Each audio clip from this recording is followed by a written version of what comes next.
The topic I have chosen to speak about today is what I call the 3 Ps: passion, profitability, and purpose, because this is something I found that many high-achieving professionals struggle with, including Michelle Obama, who in her memoir, Becoming, candidly shared her struggle with fulfillment in her profession as a lawyer, and her dilemma for finding an alternative career that can make her happy, but also able to pay the bills.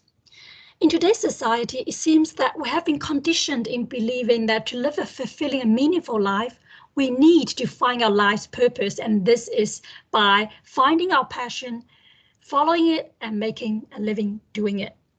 Now, translating this idea into a formula, yes, I'm an accountant. I love formulas. It means purpose equals to passion plus profitability.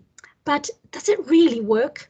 If so, how should we go about doing it? And if not, what I'm missing? Deep down, I was really stuck, and I didn't know what the root of that kind of, me being paralyzed was.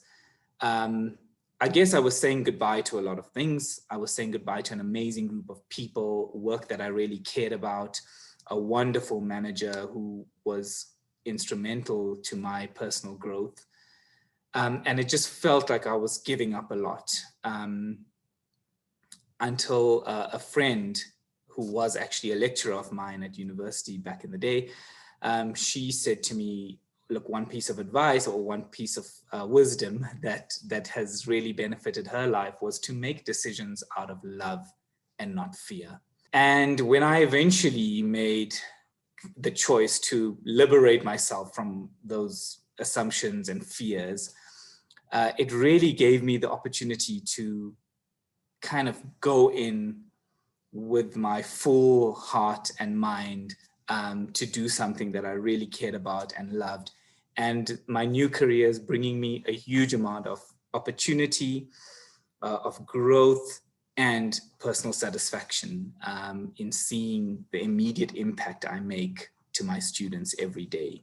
So when you reflect on questions such as, what is my purpose?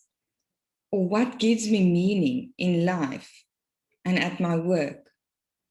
It's not just to think about it cognitively, but to sense into how does it feel when it feels meaningful? What's my sensation in my physical body? Is there contraction or an opening? Do I feel that there's energy there, or do I feel paralyzed? It's not about fake it till you make it.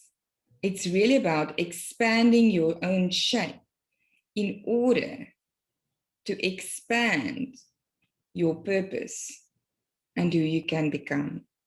Having the courage and having people to support you, so my husband supported me to go with that, and also, just experiment and see where it takes us. I think that's what all 3 of us have something in common. We all took the plunge, and that's where it took us today, to give us more meaning and fulfillment. And just to see the joy and excitement that you all have from your career transitions, basically, that you've undergone, that have brought you much closer to who you are, your apple tree self, to use Anne's analogy, is fantastic. So hopefully that's inspirational for our audience members today as well. There's a question from the audience, anonymous question, about bouncing back when you follow your purpose but find that it doesn't work.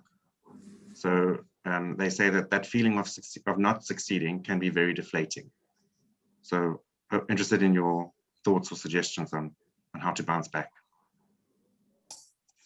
Oh, I can just feel in my heart reading that. And it also resonates with me, because I can share when I decided to change careers from PwC, I'm going to become a clinical psychologist. This is my purpose. I'm going for it. And I did, and I invested everything.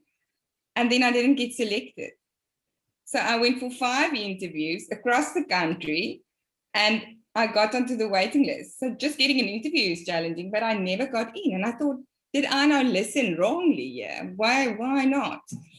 And it's interesting looking back now. So then I did my research master's in psychology, and I realized through that, actually, I want to work more with people in corporate towards their goals. And that's not a clinical psychologist space, really. It's more coaching. So the not succeeding, even though it feels like it's failing, is how can you look at it as it's maybe a refining? Or what is the gift in that? Okay. And yet allow yourself first to feel the disappointment, because in just shifting our mindset always to being positive, we're not allowing ourselves to process this information. And then we're also disowning parts of ourselves. So feel the feeling, and then when you're ready, start to question it and see what are the gifts that's being born from this place. I felt off balance initially, and now I feel so much better. I check in with myself a lot and I feel at peace. You know, when you feel at peace in your heart, then you know you are living your purpose. You are doing it right, on the right path.